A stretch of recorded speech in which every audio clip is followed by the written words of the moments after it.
Assalamualaikum warahmatullahi wabarakatuh.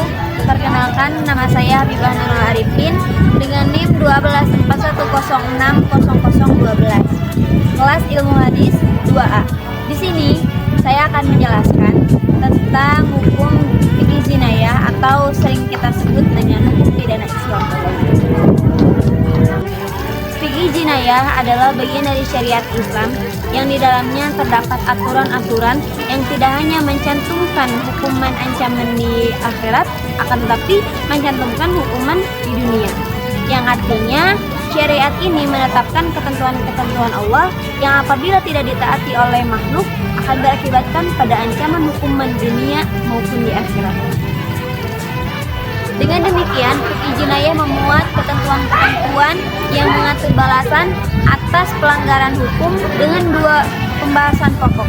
Yang pertama ada jinayah atau jarimah yang artinya yaitu perbuatan melanggar hukum. Lalu setelah melanggar perbuatan hukum terbitlah ukubah, yaitu ancaman hukuman. Jenis-jenis hukuman di dalam fikih jinayah itu ada beberapa jenis. Yang pertama ada qisas. Apa itu qisas? Qisas adalah jenis hukuman atas kejahatan jiwa, anggota tubuh atau pelecehan atau penganiayaan. Nah, qisas ini termasuk dalam kategori hak al-adami atau hak sesama manusia, individu.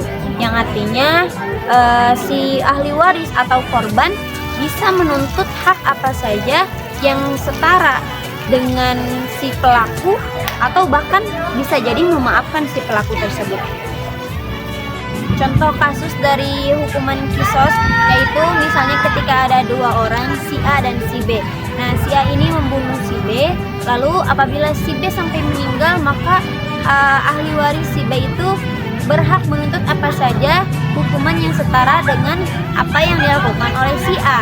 Nah, atau saja bisa jadi si B ini bisa memaafkan si A, ahli waris si A. Begitu. Allah berfirman dalam surat Al-Baqarah ayat 179, A'udzubillahi minasyaitonirrajim. Bismillahirrahmanirrahim. Walakum fil qisasil hayatu ya ulil albab la'allakum tattaqun. Dan di dalam kisos itu ada jaminan kelangsungan bagimu, wahai orang-orang yang berakal, supaya kamu bertakwa. Yang kedua dari jenis-jenis hukuman di dalam fikih jinayah itu ada diyat. Diyat itu adalah tebusan atau denda yang wajib dibayar oleh si pelaku untuk menebus kesalahan-kesalahan yang telah ia lakukan. Namun diyat ini sama halnya seperti qisas.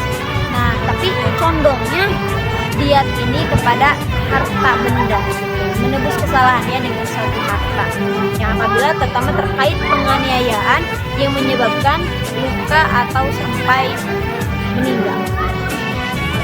Udah.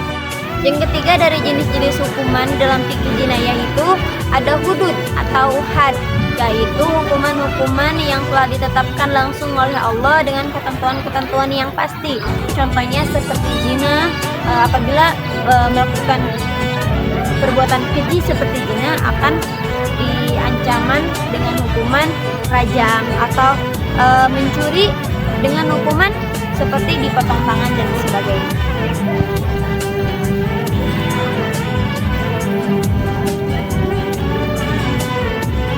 Yang terakhir dari jenis-jenis hukuman ukubah atau fikih jinayah yaitu ta'zir. Ta'zir itu adalah hukuman yang jenis kadarnya ditetapkan oleh hakim untuk pelanggaran yang tidak diatur oleh hudud dan qisas. Nah, sesuai dengan syariat, dengan tingkat kesalahan dan pelaku pertimbangan kemaslahatan umum. Setelah membahas mengenai pembahasan atau jenis-jenis hukuman mengenai fikih jinayah, mengapa sih di dalam syariat Islam itu ada hukuman-hukuman seperti itu? Ya tentunya ada tujuan dan fungsi pemidanaan tertentu, yaitu terbagi dalam dua kategori. Yang pertama tujuan relatif, yaitu tujuan untuk menghukum atau menimpakan rasa sakit kepada si pelaku tindak pidana sehingga jera dan orang lain tidak ingin mengikutinya.